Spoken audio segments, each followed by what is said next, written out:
जीव गर्भ में भगवान से क्या वादा करता है, क्या वह उसे निभाता है? आइए जानते हैं भगवान श्री कपिल मुनि व माता देवहूति के संवाद से।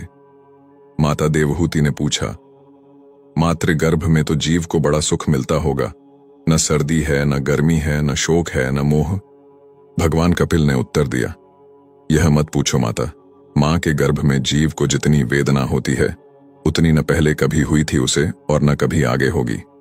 गर्भवास समम दुहकम न भूतो न भविष्यति। इतना कष्ट होता है। हजारों छोटे छोटे जीवाणु कीटाणु जो मातृ गर्भ में पलते हैं, ये जीव के कोमल त्वचा को काटते हैं। जीव तड़पता है, बिलखता है, पर वहां कौन सुने। यदि मां चटपटी वस्तु का सेवन कर ले तो इसको कष्ट होता है। मां कभी गर्म वस्तु का सेवन कर ले तो इसे दुख पहुंचता है। 7वां महीना आते ही जन्म जन्मांतर के कर्म इसको याद आते हैं और भगवान की स्तुति करने लगता है। तस्योपसन्नम वितु जगदिच्छयातना नातनोर्भुवि चल्ल चरणारविंदम। अर्थात परमात्मा से कहता है कि हे भगवान, एक बार मुझे इस गर्भ से निकालो, गर्भ से बाहर करो प्रभु। आपका ऐसा भजन करूंगा कि फिर कभी गर्भ में नहीं आना पड़े। भगवान कहते हैं, तुम गर्भ में ही स्तुति करते रहो, बाहर आते ही इस कष्ट को तुम भूल जाओगे। जीव कहता है, सत्य कहता हूं, एक बार गर्भ से बाहर निकाल कर देखो, मैं तुम्हें कभी नहीं भूलूंगा।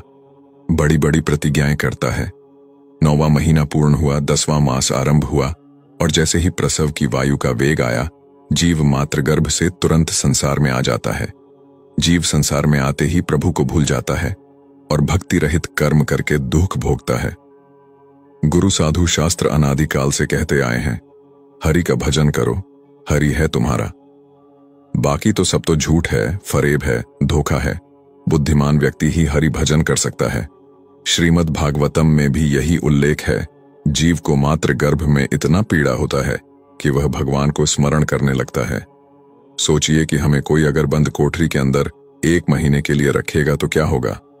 हमारा शरीर अनित्य है, पर अंदर जो जीवात्मा है वह कभी नहीं मरता है। क्योंकि जीवात्मा भगवान का अंश है, इसलिए वह भगवान को हर समय स्मरण करता है। परंतु इसे कोई भौतिक शरीर मिलता है और कोई ऐसी जगत में जन्म होता है तो उस जगत के वैष्णवी माया शक्ति के प्रभाव से वो भगवान को भूलकर उनके माया जगत में आसक्त हो जाता है।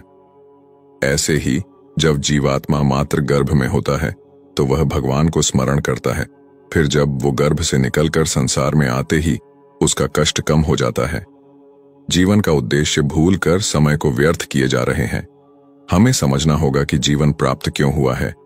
यदि समय रहते समझ जाएंगे तो उचित ही है, नहीं तो इसी धरा पर प्रेत बनकर घूमना होता है। फिर भटकते रहते हैं और जीवित परिवार के सदस्यों से उम्मीद रखते हैं कि मृत्यु उपरांत वो हमें समय समय पर भोग तर्पण आदि द्वारा देंगे।